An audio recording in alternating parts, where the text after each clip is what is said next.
할렐루야. 주님의 사랑과 평강이 함께 하시길 예수님의 이름으로 축원합니다. 오늘 말씀의 제목은 좋은 문으로 들어가기를 힘쓰시다 라는 제목으로 함께 말씀을 나눠보겠습니다.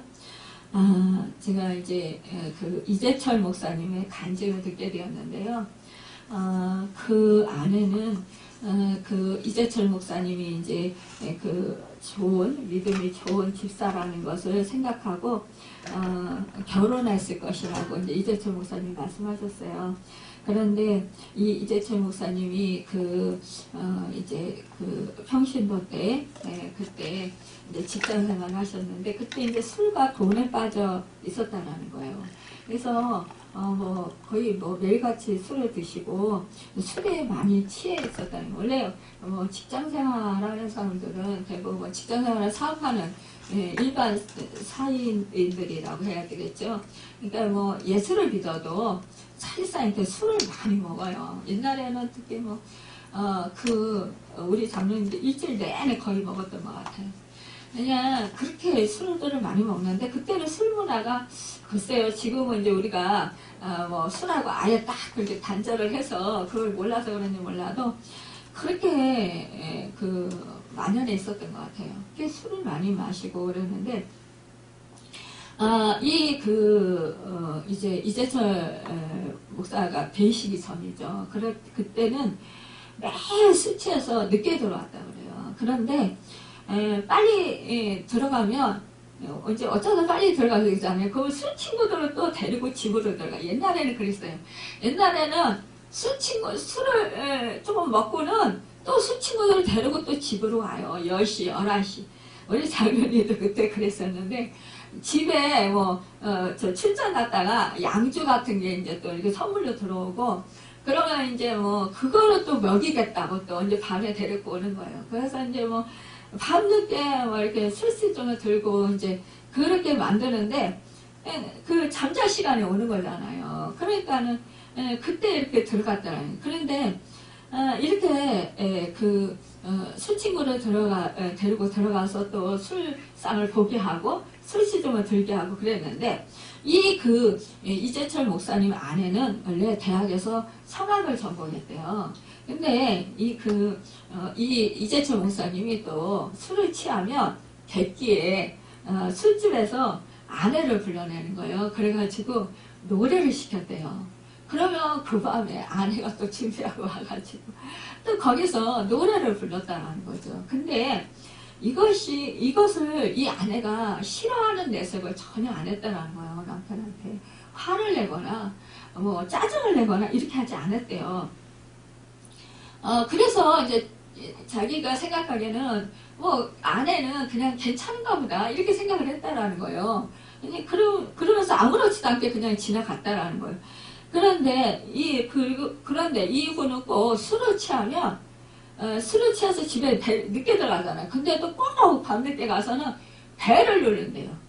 배를 눌러가지고 아내를 깨운다라는 거예요. 그리고는 술배와 밥배가 따로 있어서 꼭 밥상을 차려서 그 밤에도 밥을 먹어야 잠을 잔다라는 거예요. 그러니까 생각해보세요. 그래도 우리 장로님은 그렇게까지는 안 했어요. 장로님은 술이 취해서 오면은 조용히 그리고 자기가 막 술을 못 이겨서 토해도 자기가 치웠어요. 그 술 취해서도. 그게 저는 참 감사했어요. 그래도. 근데 이분은 그 시점을 다 들게 하셨나 봐요. 그런데 어느 날 1984년 8월 2일에 새벽에 술을 취해가지고 이제 집에 들어갔대요. 그날도. 그런데 가만히 어떻게 주머니에 이렇게 손을 넣고 어떻게 하다 보니까 이 주머니 아파트 키가 있더래요. 그 키가 만져지더래요. 그래서 오늘은 그러면 내가 한번 그냥 배를 누르지 말고 그냥 아파트 키를 열고 들어가 볼까? 이런 생각을 했다는 거예요. 그래서 아파트 키를 열고 이제 들어갔대요. 들어갔더니 이렇게 그 불이 다 꺼져 있고 자기 어머니 방에도 불이 꺼져 있고 그리고는 이제 그 방에 들어갔더니 조그만 그 방에 자기 방에 조그만 스탠드가 켜져 있더라는 거. 다 불이 꺼져 있고. 근데 그 스탠드 밑에서 아내가 그 노트에다가 뭐를 쓰다가 엎드려서 잠이 들었더라는 거예요. 그런데 이렇게 보니까 그 물기가 그 노트에 젖어 있더래요. 그런데 이제 당시 생각하기에 이제 자기는 그동안에 이 산업이나 어디에서 아내의 그 뭐를 뭐 이렇게 뭐 소지품 이런 거를 항상 살피지는 않았다는 거예요. 관심을 안 갖고 그냥 놔뒀는데 그날은 한번 봐야 되겠다라는 생각이 들더래요. 그래서 이제 그 노트를 물에 젖어 있고 얼룩이 져 있기 때문에 그거를 이제 들어서 글을 읽었대요. 그런데 이 아내가 참으로 이제 자기는 잘 살고 평안하게 사는 줄 알았다라는 거죠. 그런데 이렇게 그 글을 읽는데 정말 아내가 쓴 글을 읽어보니까 자기는 너무나 놀라웠다라는 거죠. 무엇이냐? 이렇게 썼대요, 내용이. 나는 오늘도 버스를 타고 수유리 너머로 갔다. 시골길을 한없이 걸으면서 오늘도 어김없이 죽음을 생각했다. 손목을 그어서 죽을까, 약을 먹어서 죽을까 생각했지만 나를 위해서 십자가에서 돌아가신 주님께서 주님 뜻을 이루기 위해 주님이 주신 남편을 만나 가정을 이루게 하셨는데 주님께서 사랑하라 명령하셨으니 나는 사랑해야 한다. 그런데 이런 남편하고는 도저히 살 수 없으니 주님 도와주세요. 저는 연약합니다. 주님께서 저의 연약함을 아시잖아요. 이렇게 기록되어 있더래요. 이 글을 읽는 이재철 목사님이 그 당신의 그 귀에서 북소리가 둥둥둥 그러면서 크게 울리더래요. 그 이재철 목사님이 그동안에 정말 모태신앙으로 자라면서 수많은 목사님들의 설교를 들었고 수많은 정말 그런 문자를 통해서 말씀을 보았다라는 거죠. 그런데 정말 사랑이라는 단어, 사랑을 들었고 설교를 통해서 사랑을 들었고 그 문자를 통해서 사랑이라는 그 글을 보았고 그랬지만 정말 이 아내의 그 사랑이 바로 주님의 사랑이라는 것을 그때서 비록 깨달았다는 거죠. 그러니까 모태신앙으로 오랜 세월 동안 신앙생활을 했음에도 불구하고 하나님의 사랑, 말로는 수없이 많이 들었다는 거예요. 설교를 통해서. 하지만 그러나 자기의 진정한 그 사랑이 정말 절절하게 느껴지는 그런 체험은 없었다라는 거죠. 깨닫지 못했다라는 거죠. 그러면서 깨달은 건 아내는 천사가 아니었구나. 똑같은 인간이었구나. 주님 때문에 정말 아내가 아가페 사랑을 하는 아내가 되었구나. 하나님이 자기에게 정말 한 몸을 이루면서 살라고 하신 그 아내, 한 가정을 이루게 하신 그 아내, 그 아내가 주님 사랑 때문에 자기를 몸부림치면서 버리지 못하고 그렇게 아내가 이 가정을 지키고 남편을 지키려고 그 하나님의 뜻, 하나님의 말씀에 순종해서 그 말씀을 지키려고 이렇게 발버둥 치면서 자기가 지금 죽음을 생각하면서까지도 그러면서도 그 사랑을 하고 있었구나. 그거를 깊이 깨달았다는 거예요. 그래서 내가 이제 이렇게 살면 안 되겠구나. 그 아내의 사랑을 통해서. 그래서 그분이 그때 회개하고 그리고 나서 정말 이제는 하나님의 그 말씀대로 살아야 되겠구나.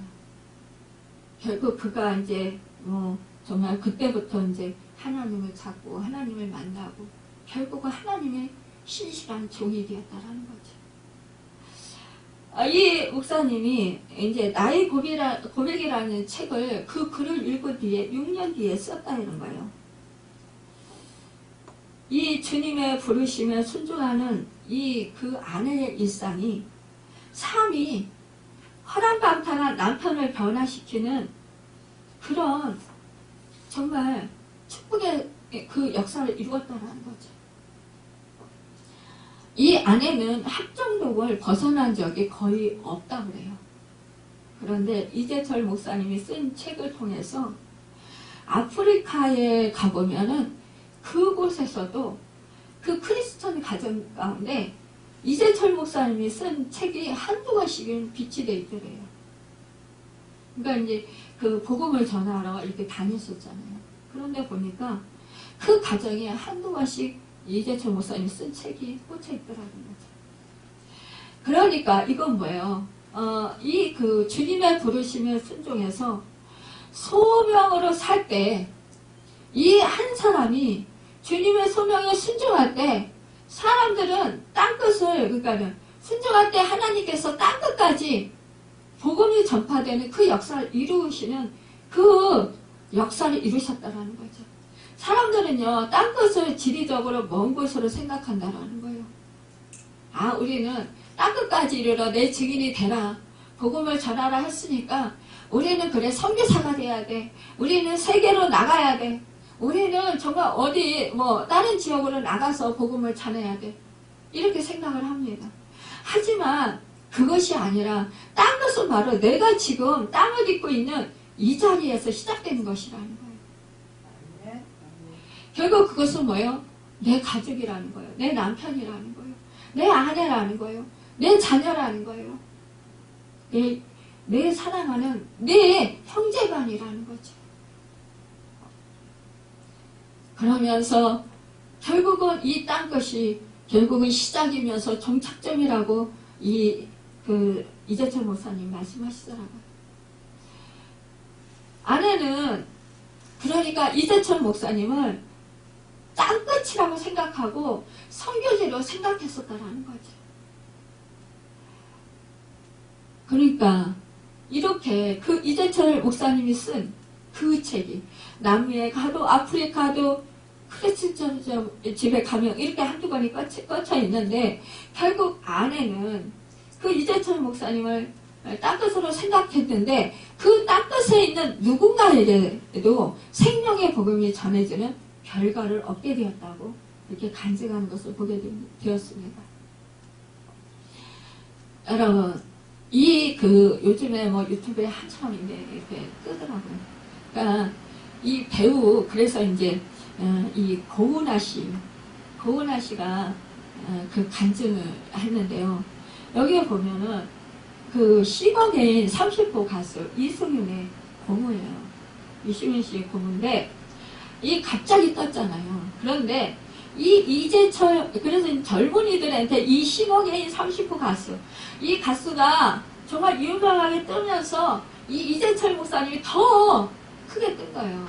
이 싱어게인 30호 이승윤 가수, 이 가수가 바로 이재철 목사님 아들이고 고은아 씨가 바로 이재철 목사님의 누나가 되는 거예요. 그런데 이 고은아 씨의 간증을 제가 들었어요. 근데 이 아버지가요 신앙생활을 했는데 얼마나 신앙생활이 잘했는지 정말 이 딸마다 기도단을 쌓으시고 큐티를 하시고 딸마다 가정 예배를 드렸다는 거예요. 그런데요 어느 날 이 아버지가 기도를 하셨는데 그날은 유독이 긴 시간을 기도를 하시더래요. 그래서 어떻게 이렇게 우리 아버지가 긴 시간을 기도를 하시나. 그런데 늘 기도하셨기 때문에 그래 뭐 오늘도 중요한 기도가 있으셔서 그렇게 기도하시나 보다 이렇게 생각을 했다는 거예요. 그런데 나중에 계속해서 아버지가 안 나오셔서 방에 들어가 보니까 기도하시다가 심장마비로 돌아가셨다는 거예요. 그런데요 여러분 여기서 우리가 참 주목해서 생각할 일이 있습니다.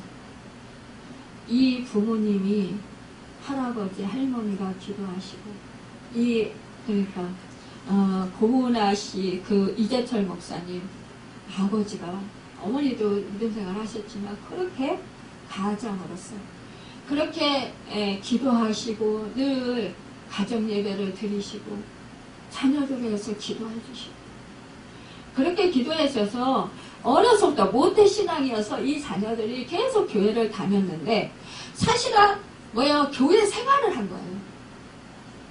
그런데 너무너무 모범생들이었죠.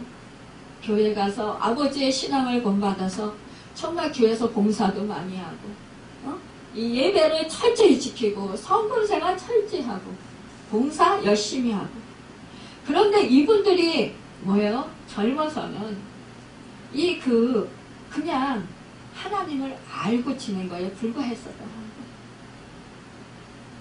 그런데 시간이 지나면서 하나님께서는 이들을 그냥 알고 지내는 거로 끝내게 하시지 아니하시고 믿음의 진정으로 하나님을 사랑하고 하나님의 사랑을 깨달아 알아서 진정으로 하나님 앞에 거듭나는 새 생명의 삶을 살아가는 그런 축복의 사람으로 축복의 가정으로 하나님께서 변화시키셨다는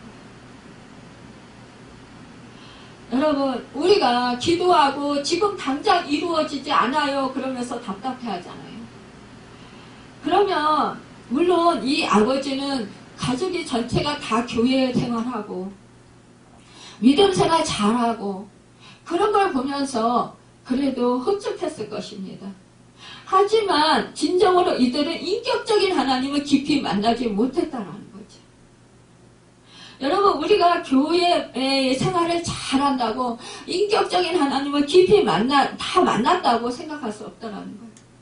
고은아 씨도 정말로 그렇게 모범생활하고 그런데 우연히 이제 아버지가 돌아가시고 집안이 망하고 그러면서 정말 힘들었다라는 거예요. 그런데 어려움을 당하게 됐는데 그때 누군가 그 참신한 대학생 그러한 그 청순한 그런 대학생 배우를 찾다가 고은아 씨를 알게 된 거예요.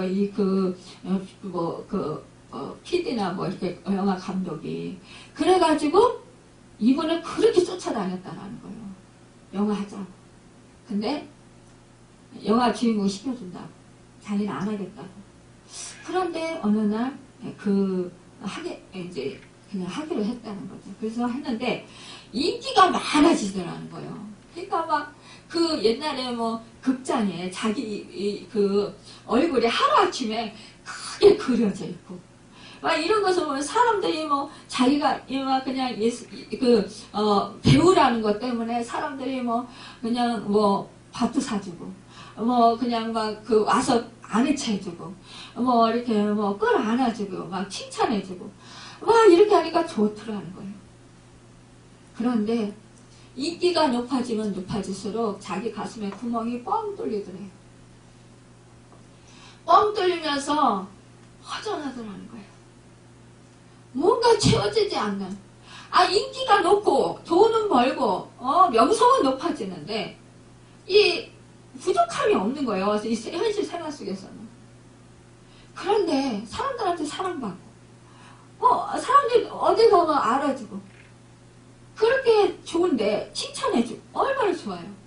근데 이 가슴 속에서는 뻥 뚫려가지고 왜 이렇게 허전하고 왜 이렇게 그냥 뭐가 채워지지 않아서 답답하고 고마하고 그렇게 힘들더라는 거예요. 마음이 공고하더라는 거예요. 우울해지더라는 거예요. 인기가 높아지고 명성이 높아지면 높아질수록 더 그렇더라는 거예요. 그래서 어쩔 줄 몰라 하고 그러다가 점점 교회를 멀리하게 된 거죠. 바쁘고 이러니까 자기는 영화 한 편만 딱 하고 말자 그랬는데 점점 여기저기서 계속 이제 이거 일하자 저거 일하자 그렇게 하니까 거기에 끌려다니다 보니까 처음에는 주일 안 지키는 것도 겁내고 두려워하고 이러다가 나중에는 바쁘니까 이제 한 번 빠져 두 번 빠져 그러니까 나중에는 진짜 교회 안 나가도 아무렇지도 않더래요. 그냥 바쁘니까 그렇게 생각했더라는 거죠. 근데 공허해서 못 살겠더라는 거예요. 그게 뭔가. 근데 그 후라이보이 각교식 있잖아요. 그분이 성경 공부하자. 그래가지고 아니 무슨 성경 공부를 또 하냐. 뭐 내가 여지까지 성경 공부한 게 얼마나 많은데 뭐 이래가면서 그랬다라는 거야. 근데 그래도 우리 자꾸 성경 공부 하자고. 연예인들끼리 모여서 이제 성경 공부를 하는데 갔는데 아니 성경 말씀 너무 잘 알죠. 그런데 아니 다른 사람들은 성경 말씀을 잘 모르는데 다른 게 있더라는 거예요. 자기는 성경 말씀을 어려서부터 계속 듣고 살았고 그렇게 젖어서 살았기 때문에 너무너무 잘 아는데 이 사람들은 성경 말씀을 잘 모르는데 아니 그 사람들은 막 감격하고 자기의 그 생활들을 다 적나라하게 다 내놓으면서 그렇게 말을 하면서 하나님이 이렇게 해주셨다 그러면 자기 수치되는 거 뭐 자기 허물 같은 거 자기의 그런 그 잘못한 거 죄악들을 다 그렇게 고백을 하면서 부끄럽지도 않은지 그 사람들 앞에서 다 그렇게 내어놓으면서 하나님의 은혜가 너무 크다 그러면서 울면서 내가 이렇게 하나님의 은혜로 이렇게 마음의 위로를 받았고 치료를 받았고 이렇게 회복됐습니다. 막 그러면서 나는 하나님의 은혜가 너무 큽니다. 막 울면서 그러면서 하나님 은혜 아니면 못 삽니다. 막 이렇게 하더라는 거예요. 그 모습을 보면서 저들과 나와는 다르구나. 분명히 다른 게 있구나. 그러면서 고은아 씨가 나는 왜 다를까? 왜 나는 창피해서 자기의 그 삶을 공개할 수가 없고 그런데 특히 죄악이라든가 뭐 이런 걸 감히 공개해서 사람들 앞에서 할 수 없었다는 거예요. 근데 그 사람들은 하나님의 말씀을 몰라도 그렇게 감격하고 사모하고 하나님의 은혜를 그렇게 갈망하고 말씀을 보면서 막 그냥 눈물을 흘리고 막 기뻐하고 그런 모습을 보면서 내가 헛믿었구나. 나는 여지까지 하나님을 잘 믿은 게 아니라 나와 저들과 다른 거는 나는 하나님을 알고 지냈고 믿지를 않았구나. 근데 저들은 하나님을 몰랐고 하나님을 그렇지만 믿고 있구나. 이게 다르더라는 거지. 그래서 자기가 하나님 나는 여지까지 모태신앙으로 이렇게 훌륭한 기독교 집안에서 살았는데 정말 저는 여기까지 믿음 생활하면서 하나님을 잘 믿는 줄 알았어요. 근데 그게 아니고 알고 지냈군요. 알고 지내는 거와 믿고 지내는 거와는 다른 거군요. 정말 하나님 저를 불쌍히 여겨주시고 제가 이렇게 믿음을 주시고 제가 하나님을 진짜 믿고 하나님의 은혜를 안에서 진짜 새 생명을 누리면서 살게 해주십시오. 이렇게 기도했다는 그랬더니 하나님이 정말 그때서부터 만나주시는데 말씀을 보면서 말씀이 새롭게 느껴지더라. 회개가 터지고 하나님의 은혜가 너무 감사하고 정말 하나님의 그 말씀 한 구절 한 구절이 살아서 역사하고 자기의 그 심령을 막 채우고 하나님의 위로하시는 그 말씀 하나님께서 자기를 얼마나 사랑하시는지 그 은혜를 깨달으면서 그러면서 자기가 정말 다시 사는 그런 인생을 살았다. 이렇게 간증을 하더라고요. 그래서 그러는 거예요. 여러분 아무리 교회에 열심히 봉사하고 믿음생활 한다고 하더라고 정말 봉사를 많이 하고 그렇게 예배를 잘 드린다고 하더라도 진정으로 하나님을 만나지 못하면 그것은 진정한 믿음이 아니다. 알고 지내는 것에 불과하다. 그러기 때문에 자기와 같이 되지 말고 믿음 없는 자가 되지 말고 믿는 자가 되십시오 라고 부탁을 하더라고요.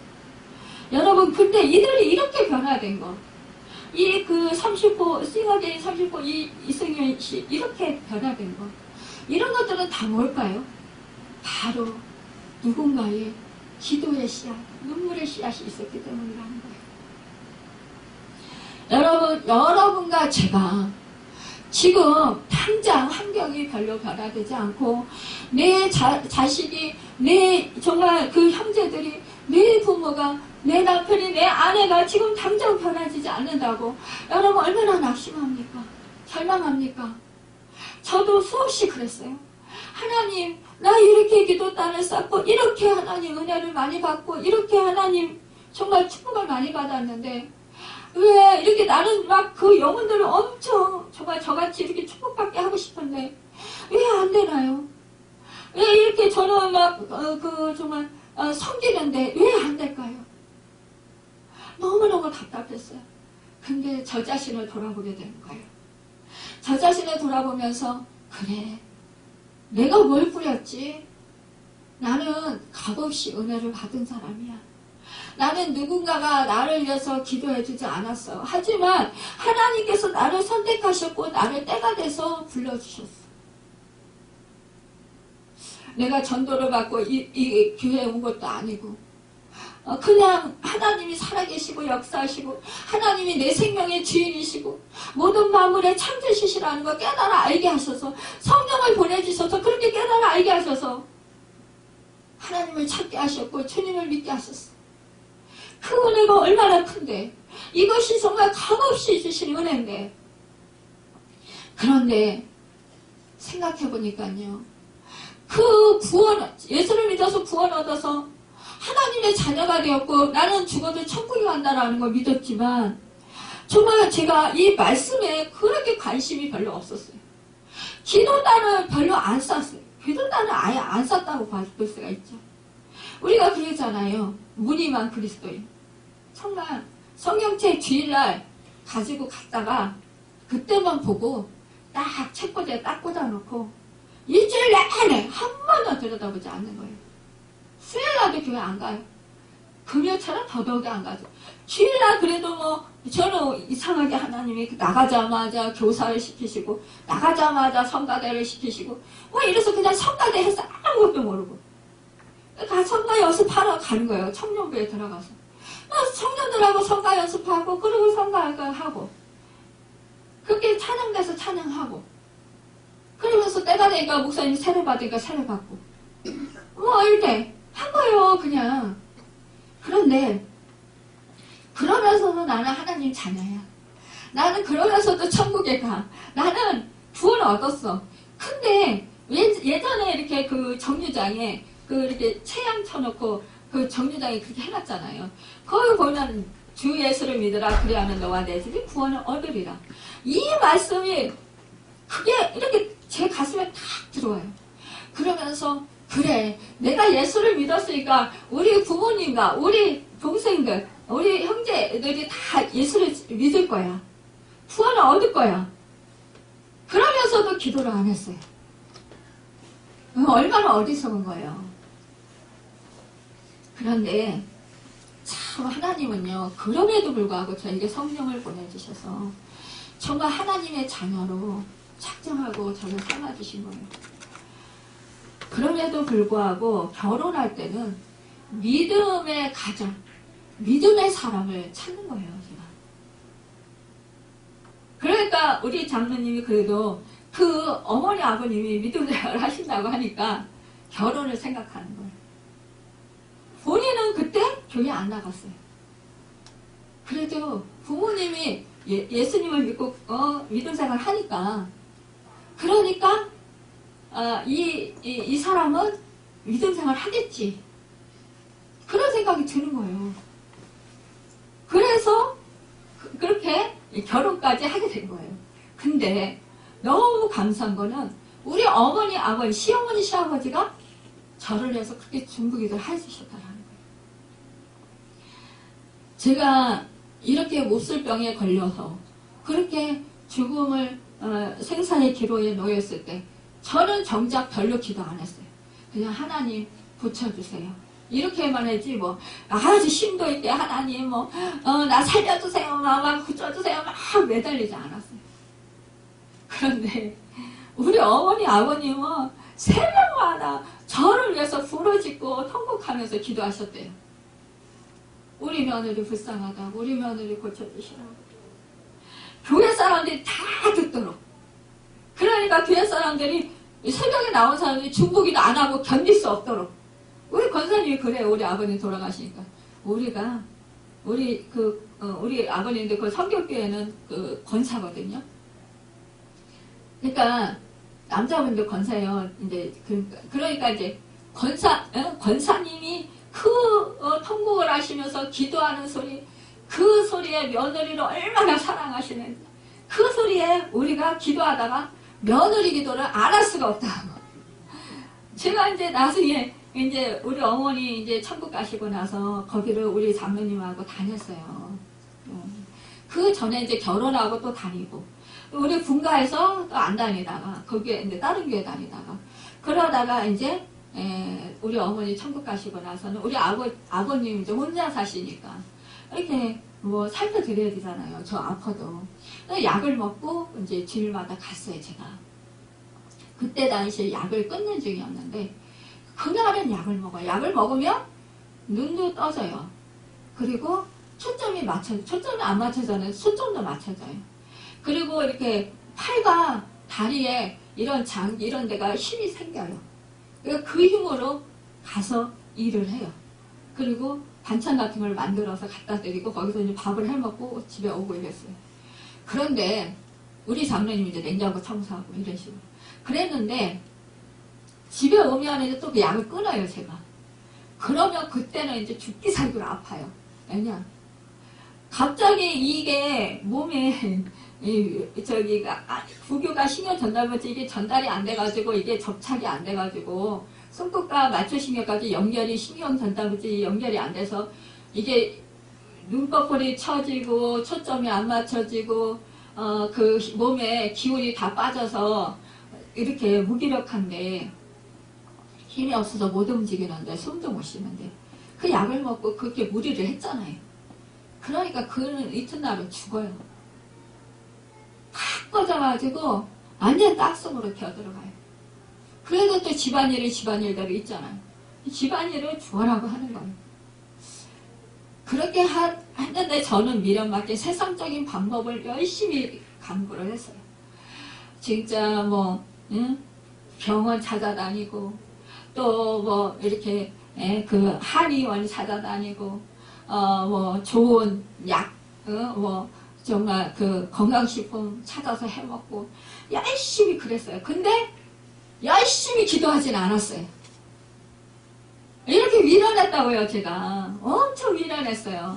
그러니까 우리 아버님은 답답하셔가지고 막 어느 날 전화를 해요. 근데 그때는 제가 영안이 다쳐가지고 기가 막혀가지고 우리 아버님이 새벽기도 열심히 부르짖고 기도하면 하나님이 너 고쳐주셨다고 그랬어. 그러면서 저보고 전화를 해요. 우리도 그러잖아요. 기도하다 보면은 이제 하나님 무슨 말씀 주시면 신나. 그래가지고 좀 변화가 있으려나 하고 얼른 전화해보잖아요. 확인해보잖아요. 우리 아버님이 전화를 하긴 하는 거예요. 야, 너 몸이 좀 어떠냐?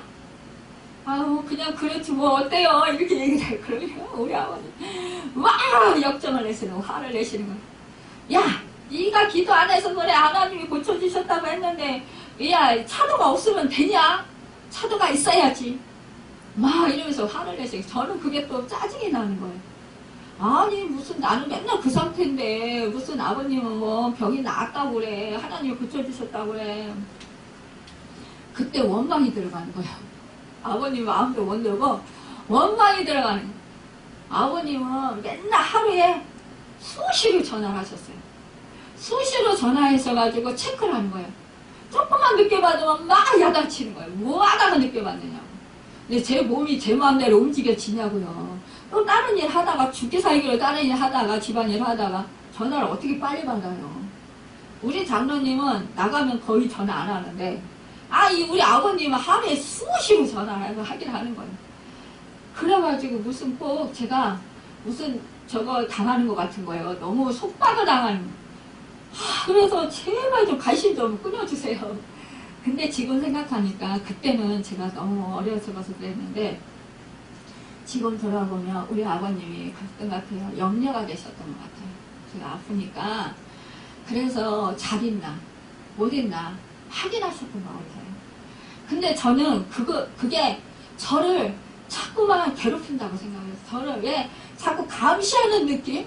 괜히 저를 막 너무 속박하고 너무 옴짝달싹하지 못하게 하는 것 같은 그런 마음이 들어서 막 짜증을 냈어요. 아버지 제발 저 좀 그냥 좀 내버려 두세요. 왜 그렇게 사사건건 이렇게 참견을 하시고 사사건건 이렇게 전화를 하셔서 저를 체크를 하시고 그러세요. 근데 우리 아버님이 그래도 사랑은 많으셨어요.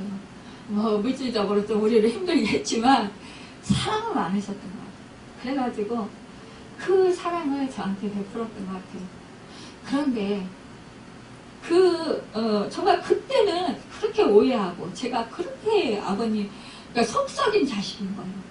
우리가 그러잖아요. 우리 믿음 생활 열심히 하는데 우리는 어떻게 해요? 우리는 은혜를 알잖아요. 우리는 받아봤잖아요. 우리는 하나님 사랑을 알잖아요.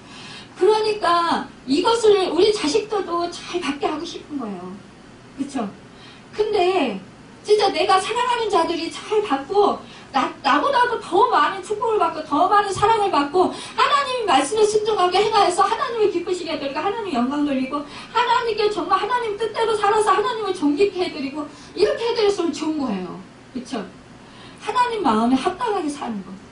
정말 우리는 그걸 바라요. 그런데 이 자식들은 그걸 몰라요. 완전 속박이라고 생각하는 거예요. 참견하지 말라라는 거죠. 왜 사사건건 참견하냐? 왜 그렇게 하냐? 귀찮다라는 거예요. 내버려 두라는 거예요. 제가 그랬어요. 좀 내버려 두십시오. 나도 믿음 생활 한다고요. 그래도 그렇게 아파도 교회는 다녔잖아요. 주일날 나가는 거. 그렇게 다녔. 나중에 약 끊을 때는 이제 꼼짝 못하니까 이제 우리 거기 전도사님이 저를 업어다 데려다 주고 데려오겠대요. 근데 우리 장로님 본교로 다니시고 저는 이제 그냥 혼자 그 동네 교회 다니는데 그러는데 제가 어떻게 전도사님 등에 엎어서 교회를 다녀요. 거기도 언덕이 막 이렇게 가파른 언덕이 있는데 그래서 아니라고 전 집에서 예배 드리겠다. 그러면서 그때부터 극동방송을 틀어서 예배를 드린 거예요. 저 혼자. 그러니까 저는 그게 예배를 드렸다라고 하는 거예요. 근데 우리 아버님은 뭐예요? 열심히 좀 믿음생활 해라. 네가 좀 부르짖고 기도해라. 하나님을 좀 간절히 찾아봐라. 이거잖아요. 근데 하나님은 저를 완전히 코너로 딱 모셔서 결국은 빼도 박도 못하게 만드셨어요. 완전히 수렁 속으로 아주 완전히 깊이 쳐버렸어요. 쳐박아 버렸어요. 그러니까 이제는 옴짝달싹 못하게 만드신 거예요. 그러니까 결국은 이제 죽게 생겨서 이제는 어찌게 할 수가 없으니까 그때서부터 하나님을 찾기 시작한 거예요. 살려달라고 한 거예요. 하나님만이 참된 치료자시고 하나님만이 구원자시기 때문에 결국은 이 세상 밥 먹으러 아무것도 안 되고 내가 아무리 애를 써도 안 되는구나. 결국은요. 세상에 사람이 아프면 수만 가지 정말 약이 있어요. 좋다는 약. 근데 다 소용없어요. 하나님이 나에게 맞는 것을 주셔야지 하나님이 맞는 거 안 주시면 별의별거를 다 써도 소용없어요. 결국 하나님을 찾으라는 거죠. 결국 하나님을 찾고 보니까 하나님을 깊이 만나고 보니까 내가 얼마나 어리석었는지 얼마나 정말 이 죄인이 얼마나 간팍하고 안악했었는지 그걸 깨달은 거예요. 근데 우리 하나님은 제가 철이 나자 우리 시부모님들 다 데려가셨어요. 그렇게 중보기도 해주시던 분들 다 데려가셨잖아요. 이제는 중보기도 할 사람이 없어요. 우리 장로님하고 저하고 중보기도 안 하면 이제는 우리 가문은 살 수가 없는 거예요. 우리가 이게 바톤을 우리 부모님한테 이어받은 거예요. 여러분 각 사람 한 사람 한 사람 다 하나님께서 사명이 있어요. 여러분 우리가 땅끝이라고 하면 내 가정 우리 하나님은요 최초의 가정을 세우셨어요. 여러분 아담과 하와 아담의 갈빗발을 취해서 하와를 만드셨더라는 거예요. 여러분, 그리고 그 가정에서 정말로 서로 사랑하고 하나님을 사랑하고 경외하며 살기를 원했었다는 거예요. 행복하게. 한 몸을 이루고. 여러분, 하나님의 말씀을 순종하고 행하면서 지키면서. 여러분, 그런데 우리 가정마다 다 그렇게 세워주셨어요. 근데 우리는 가정을 너무 함부로 여긴다는 거예요. 가장 사랑하면서도. 가장 내가 아내를 사랑하고 남편을 사랑하고 우리가 그래서 결혼했잖아요. 근데 사랑해서 결혼했으면서도 살면서 조금 뭐가 나에게 안 채워지면 내 기대에 어긋나면 우리는 막 화를 내고 속상해하고 나를 몰라준다고 그렇게 한다는 거예요. 여러분, 우리는 나도 나를 고칠 수 없어요. 그런데 상대방을 어떻게 고치겠습니까? 여러분, 우리는요 다 다름을 인정해야 돼요. 여러분, 우리가 다름을 인정하지 아니하면 우리는 자꾸만 부딪힐 수밖에 없어요. 그것도 나와 같이 저 사람을 만들려고 하는 거예요. 이것을 우리는 버려야 돼요. 내가 그 사람의 눈높이로 내려가야지. 여러분, 그 사람이 내 눈높이로 올라와라. 나의 눈높이로 맞추려면, 내 마음에 합당하게 맞추려면 맞춰줄 사람 한 사람도 없어요. 여러분, 나 자신도요, 나 자신 마음에 안 들 때 너무 많잖아요. 그쵸? 잘하려고 우리 애쓰고 힘써요. 근데도 안 될 때가 너무나 많이 있다라는 거예요. 그럴 때 얼마나 실망하고 속상해하고 좌절해요.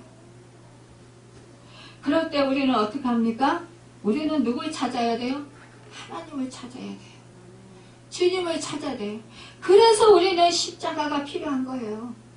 여러분, 그게 다 되면 우리가 십자가가 필요 없겠죠. 그게 안 되기 때문에. 그런데 여러분, 나가 안 되면 남도 안 돼요. 그런 거를 여러분 인정해야 돼요. 근데 나는 안 되는 거 알면서 남도 안 된다라는 거 알면서도 그러면서도 이해를 못해요. 저 사람은 왜 저렇게 하느냐. 그러면서 뭐라 그래요? 화를 내고 짜증내고 속상해요. 여러분, 사람은 다 똑같아요. 누구냐? 본질상 진노의 자녀들이에요. 본질상 우리 속에서는 악한 것밖에 없다라는 거예요. 죄성밖에 없다라는 거예요. 상처밖에 없다라는 거예요, 여러분. 우리가 상처받기 싫어도 어려서부터 우리가 태어나서부터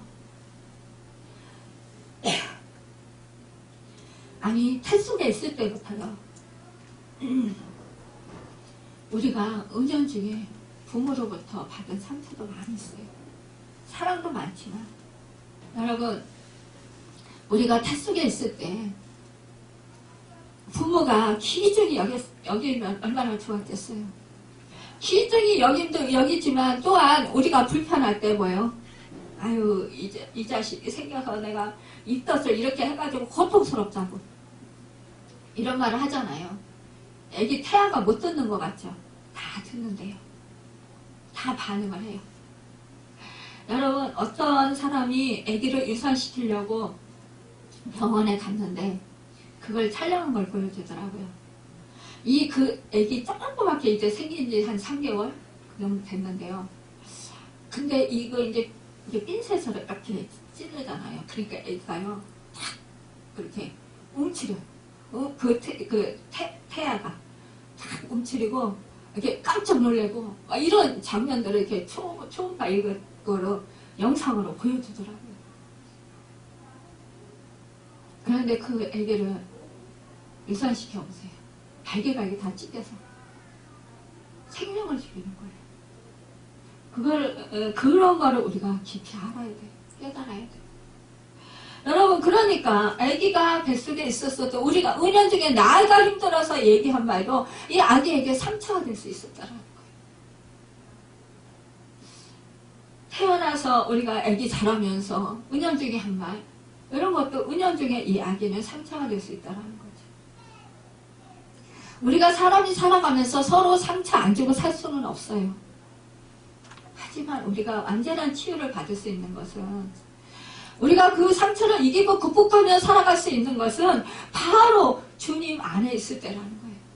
예수 그리스도의 보배로운 피로, 여러분, 십자가에서 예수 그리스도께서 우리의 그런 아픔과 슬픔과 고통과 그 우리의 상처들을 다 감당해 주셨고 해결해 주셨기 때문에 우리는 평안할 수 있고 정말 위로가 넘칠 수 있고, 또한 하나님의 사랑이 우리 속에 흘러 넘칠 수 있다는 거예요. 그렇기 때문에요, 우리가 세상에서 포기한 사람들, 그런 사람들이 예수를 만나면 완전히 새 사람으로 변화되는 거예요. 여러분, 그 사람들이 뭐 성격은 변화될 수 없어. 근데 하나님이 그 성격대로 또 사용하셔요. 여러분, 아주 성격이 다혈질이고 급하고 이런 사람들, 그런 사람들은 정말 저 사람들은 우리 교회 안 왔으면 좋겠어 이렇게 말하지만요, 그런 사람들이 부딪히고 그러지만, 그러나 그런 사람들도 하나님께서 그 모양대로 다듬으시면서 쓰신다는 거예요. 만들어 가신다는 거예요. 여러분, 주님 안에서는 소망 없는 사람은 한 사람도 없습니다. 여러분, 우리는 그래서 언제나 나 자신을 돌아봐야 돼요. 우리가 여러분 좁은 문으로 들어가기를 힘쓰라고 말씀했습니다. 여러분, 좁은 문은 뭐예요? 아무도 들어가는 이가 없다 말씀하시는, 길이 협착하고 좁아서. 어느 그 할아버지가 제가 동영상을 봤는데, 이렇게 병원에 입원해서 지난번에 이제 우리 장로님하고 권사님한테 그때 말씀을 드렸어요. 이제 그 죽음을 앞두고 있는 거예요. 그런데 이제 병이 중해가지고 이제 이렇게 뭐 영혼이 이탈되었었는지 어쨌는지 이제 그랬는데, 자기가 좁은 문으로 들어가, 큰 넓은 문과 좁은 문이 있더래요. 근데 좁은 문으로 이제 들어가려고 하는데, 이 사람들이 넓은 길로 가는 사람들 너무너무 많더라는 거예요. 너무너무 많은데 아주 쉽게 가더라는 거예요. 그 사람들이 막 그렇게 뭐 그냥 재미있게 막 룰루랄라 하면서 그냥 제절로 가지더라는 거예요, 넓은 길은. 그러는데 자기도 막 그쪽으로 막 끌고 가더래요, 그게 넓은 길로. 근데 이 할아버지는 좁은 길로 가야 될 것 같더래요, 자기 생각에. 아무리 생각해도 나는 좁은 길로 가야 돼, 그래야 살 것 같더라는 거예요. 그래서 이 양반은요, 예수를 믿은 지 오래된 사람이 아니었어요. 그 병원에서 여기 이제 복음 전하는 사람의 복음을 듣고 예수를 영접한 거예요. 영접하고 나서 이 좁은 길, 넓은 길 이걸 알았겠어요? 몰랐어요. 근데 이분이 이제 그 영이 이제 자기 몸에서 이탈해가지고 이렇게 이제 그거를 보게 된 거예요. 그래가지고 자기가 좁은 길로 가야 살 것 같더라는 거예요. 거기가 생명의 길인 것 같더래요. 좁은 길로 가려고 막 애를 쓰는데, 죽을 힘을 쓰는데 자꾸만 넓은 길로 가지더라는 거예요, 자기 몸이. 그래서 아니야, 나는 좁은 길로 가야 돼. 그래서 그렇게 애를 썼대요. 발버둥을 쳤다라는 거예요. 그러다가 끝났다라는 거죠.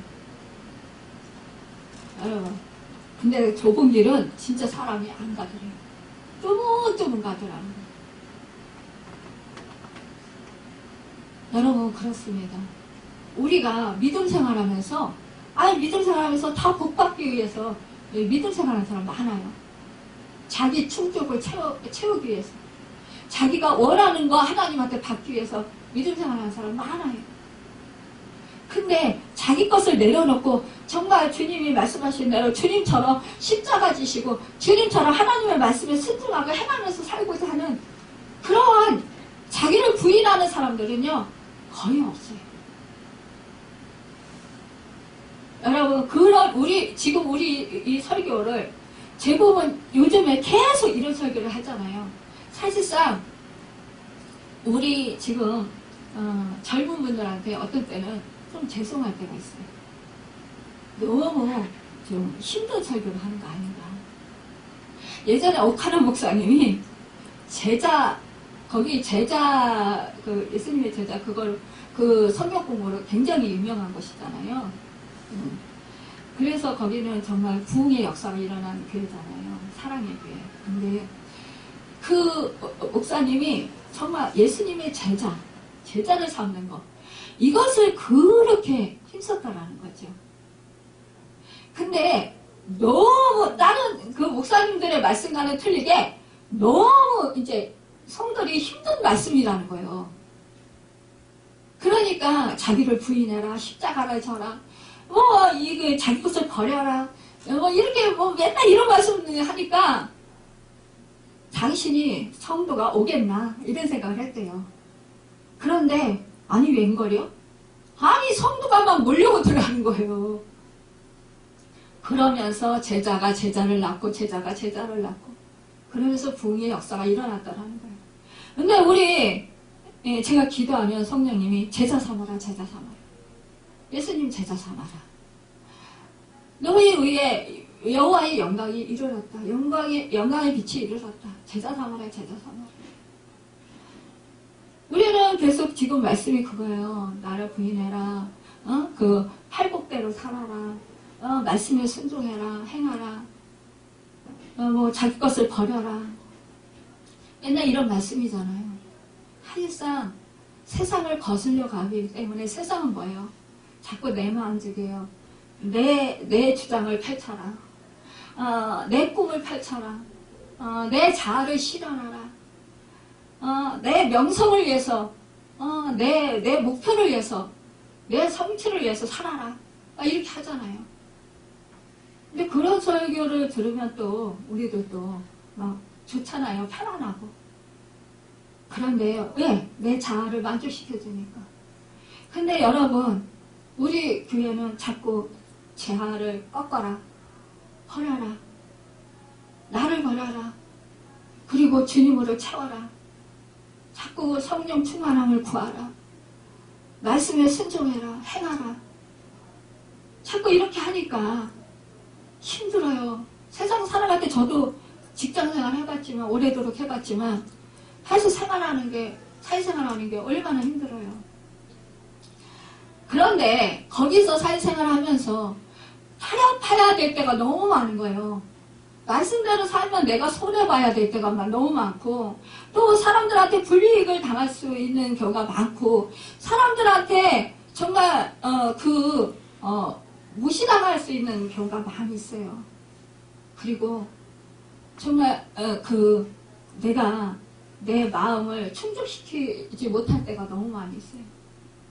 꺾어야 될 때, 우리는 내 자아를 꺾어야 될 때, 내가 원하는 것을 하지 않고 하나님이 말씀하시는 거를 따라야 할 때 힘들잖아요.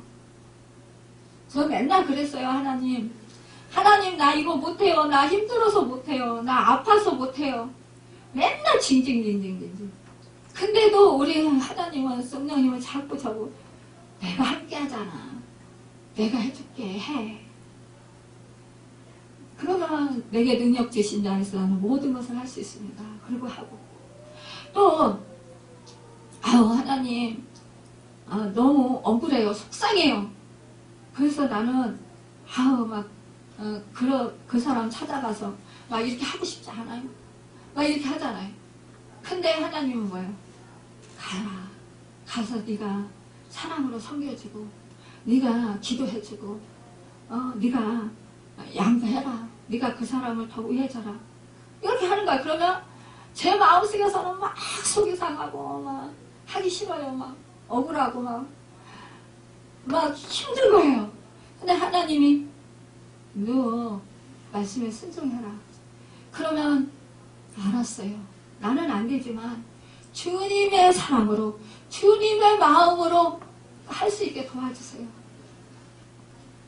그러면요, 놀랍게 주님의 마음이 돼요. 주님의 사랑이 돼요. 근데 언뜻 잃어버릴 때가 있어요. 주님을 철저히 오히려 큰일, 어려운 일은 그냥 막 죽도록 의지를 해요. 주님 도와주세요. 주님, 아니면 난 할 수 없어요. 주님 사랑 안 부어주시면 할 수 없고, 주님 능력 안 부어주시면 할 수 없고, 주님이 사용 안 해주시면 할 수 없어요. 막 이러고 막 죽도록 죽기 살기로 매달려요. 근데 사소한 거 이런 거는 그냥 별 대수롭지 않은 거는 그냥 은연중에 말하다 보면 말이 술술술술 나와요. 그러다 보면 실수해요. 왜냐? 주님을 의지하지 않았기 때문에. 이거는 사소한 것 때문에 그냥 내가 그냥 해도 돼. 이러고 이렇게 무심코 그냥 말했다. 제 본성이 드러나죠. 그래서 실수하고 여러분들을 실망시키고, 목사가 뭐 저런 말을 해. 뭐 설교할 때는 뭐 저렇게 하더니 실제로 뭐 행동할 때는 또 이러네. 말과 행동이 다르네. 이렇게 나온다고요. 근데 제가 살아나면 그런다라는 거예요. 실수해요. 왜냐? 저도 상처가 있기 때문에. 이거를 상처를 치료받았으면, 깨끗이 치료받으면 이게 안 나와요. 해결됐으면 안 나와요. 근데 이게 조금이라도 남았으면 이게 나와요. 그때 주님이 함께 하시지 아니하고, 성령 충만하지 아니하고, 주님을 의지하지 아니하면 내 속에 있던 것들이 나와요. 그러면 실수하는 거예요. 그러면 여러분들한테 실망시키는 거예요. 여러분, 그렇습니다. 그렇기 때문에 수시로 우리는 매 순간 말씀 앞에서 나를 비춰보고 나를 점검하고, 그러면서 이게 또 정말 주님 앞에서, 말씀 앞에서 잘못된 것이 있으면 또 다시 고치고, 그리고 회개하고, 하나님, 제가 불현듯이 저도 모르게 이렇게 뱉어놓고는 이거 주워 담을 수 없잖아요. 이미 쏟아진 물이잖아요. 그러면 어떻게 해요? 하나님, 또 회개하는 거예요. 하나님, 잘못했어요. 내가 또 나왔네요. 이렇게 회개하는 거예요. 그리고 하나님, 도와주세요. 주님 마음 주세요. 아직도 멀었어요. 제가 죽지 않았나요? 제가 죽은 줄 알았더니 또 안 죽었네요. 이렇게 하면서 우리는 주님을 닮아가는 거예요. 하루아침에 짠! 하고 주님 닮아가면 잘못으면 얼마나 좋겠어요. 그렇게 안 되니까 답답한 거예요. 여러분, 주님과 함께 동거동락한 이 제자들도 주님을 십자가 지실 때 다 버리고 도망갔어요. 여러분, 이때 우리 주님이 얼마나 배신감 느꼈을까요? 가론에다가 은삼십에 십자가에 그 못박도로 종교 지도자들에게 넘겨줬는데, 팔았는데, 그때 우리 주님 얼마나 배신감 느끼셨을까요? 근데 우리 주님 아무 말씀도 안 하셨어요. 오히려 너 할 일을 해라. 가룟유다에게. 떡과 잔을 주시고 그렇게 말씀하시죠. 여러분, 우리는 주님의 영성을 닮아야 돼요. 아멘. 여러분, 우리는 그거를 추구해야 되는 거예요. 다른 걸 추구하는 게 아니라 주님의 마음, 주님의 영성, 그걸 우리는 추구해야 되는 거예요. 여러분, 믿음 생활을 어떻게 하면 잘할까요? 이렇게 묻는 분들이 참 많아요. 믿음 생활 잘하는 거 뭐예요? 주님 닮는 거예요. 아멘. 여러분, 우리가 은사가 많아서 병을 고치고 그것도 중요해요. 여러분, 그렇지만 우리가 그것보다도 주님의 성품을 담는 거예요. 여러분, 당연히 주님을 내 안에 온전히 모시고 주님의 생명으로 살고 성령이 충만하면 여러분, 주님의 그 역사심이 바로바로 나타나요. 주님이 일하신 주님의 능력이 바로바로 나타나요. 주님의 영광을 볼 수 있습니다. 그래서 우리 주님은 뭐라 했어요? 우리 믿음의 사람들에게 여러분 그러셨어요. 여러분, 세상의 사람들은 복하면 얼마나 좋아요. 그런데 우리 주님은 뭐예요? 심령이 가난한 자, 마음이 청결한 자, 화평케 하는 자, 의를 위하여 핍박받는 자, 애통하는 자, 온유한 자, 의에 줄이고 목마른 자, 여러분, 긍휼히 여기는 자, 이런 자들이 복이 있대요. 이것이 복받는 사람의 원리라는 거예요. 하늘의 복은 이런 것이 복이라는 거예요. 그러니까 세상 복과는 전혀 달라요. 심령이 가난한 자는 뭐예요? 내 욕심, 내 의지, 내 주장, 내가 원하는 명성. 여러분, 우리 하나님은요, 정말 그의 나라와 그의 의를 먼저 구해라. 우리가 주님을 기쁘시게 되는, 주님을 닮고자 하면은요, 주님이요, 그 모든 것을 더해 주신다고 했잖아요. 다 채워주셔요. 아주 시간도 적절하게. 여러분, 우리가 훈련을 잘 받으면은요, 하나님이요, 아주 그때에 딱 맞게, 또 그 씀씀이에 딱 맞게, 더 부하게, 이렇게 채워주셔요. 공급해주셔요. 여러분, 이렇게 정말 우리가 주님의 그런 은혜로 우리가 십자가에 나 자신을 못 받고 매 순간마다 그렇게 나를 내려놓고 내 자아를 내려놓고 우리가 하나님의 뜻대로 살 때, 여러분, 우리는 말씀대로 살 때 우리는 정말로 주님을 닮은 그런 사람들이 될 수 있습니다. 여러분, 기독교 영성은 첫째 성육신하여 세상에 오신 예수님의 삶의 방식을 따르는 삶인 것입니다. 또 둘째로 자신을 버리고 십자가를 지고 세상을 구원하시는 예수님의 정신을 따르는 것이라는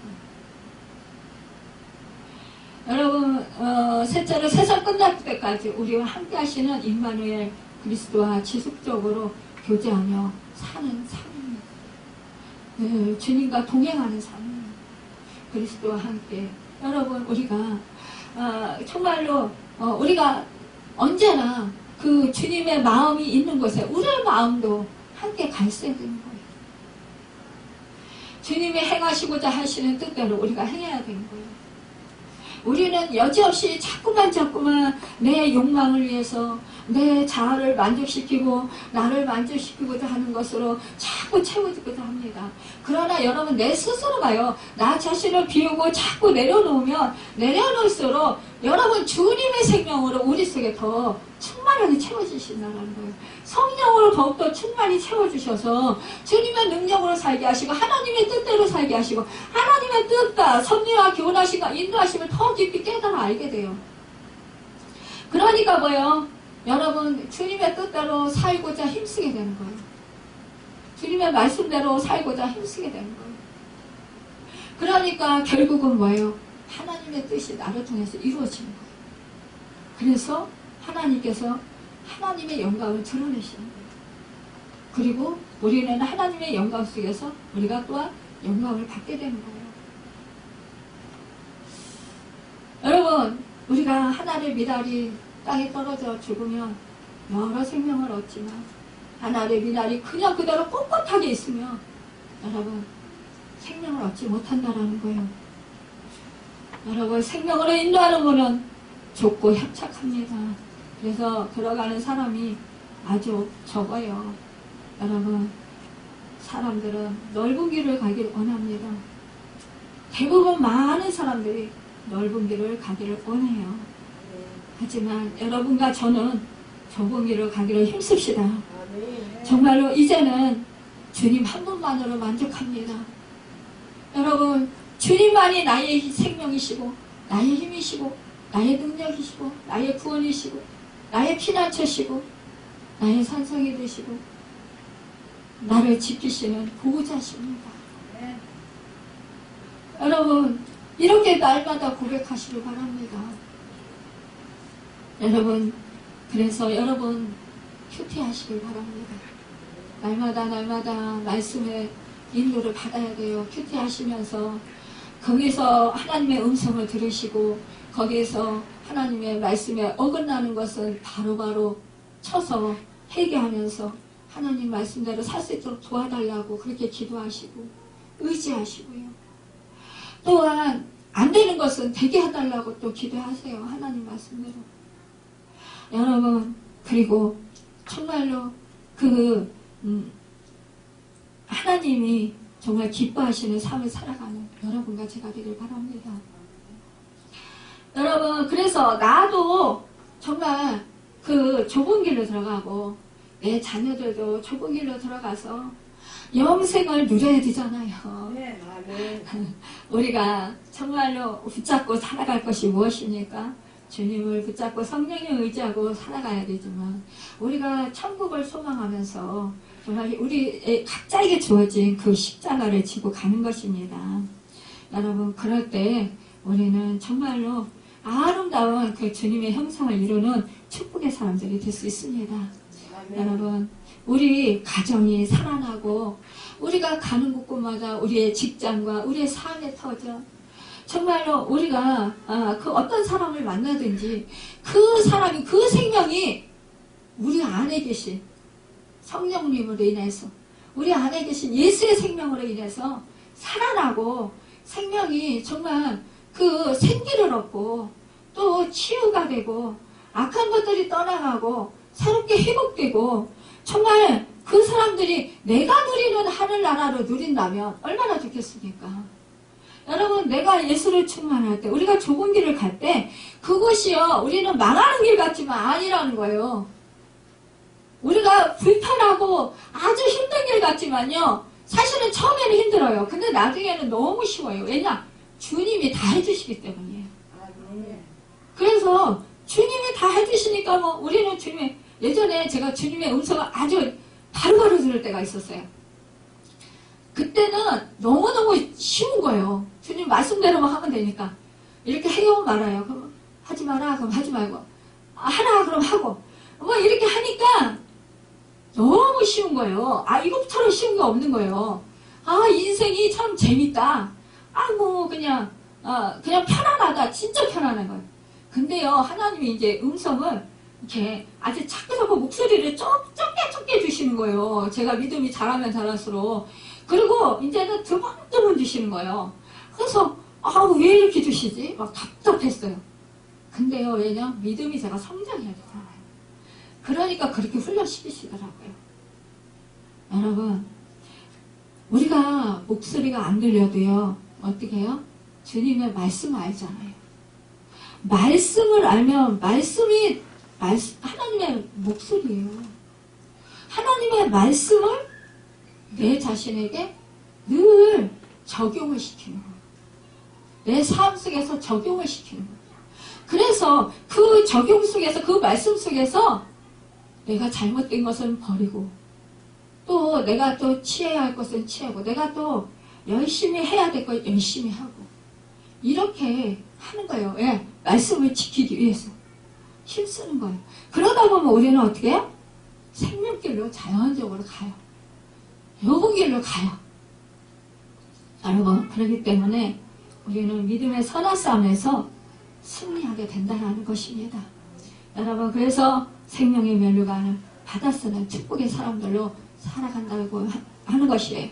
그리고 우리 가정이, 우리 후손이 여러분 대대손손 정말 좁은 길로 가서 천국 백성으로 온전하게 그렇게 하나님 은혜 안에서 살아갈 수 있는 축복의 백성들이 된다라는 사실을 잊지 마시길 바랍니다. 여러분, 지금 당장 내 눈앞에 보이지 않는다고 낙심하고 왜 이래 뭐 이런 것이 있어 이렇게 절망하지 마시고, 여러분 소망을 가지시고 하나님 안에서는 언제나 하나님의 말씀을 정확하시다. 하나님은 변함이 없으시고 하나님은 하나님의 백성을 천국까지 인도하신다는 거, 이것을 잊지 마시고 여러분 늘 하나님을 신뢰하며 하나님을 기쁘시게 드리는, 정말 하나님의 말씀에 순종하는 여러분과 제가 되어서 정말 하나님 은혜 안에서 복된 삶을 살아가는 여러분과 제가 되기를 예수님의 이름으로 축원합니다. 기도하겠습니다.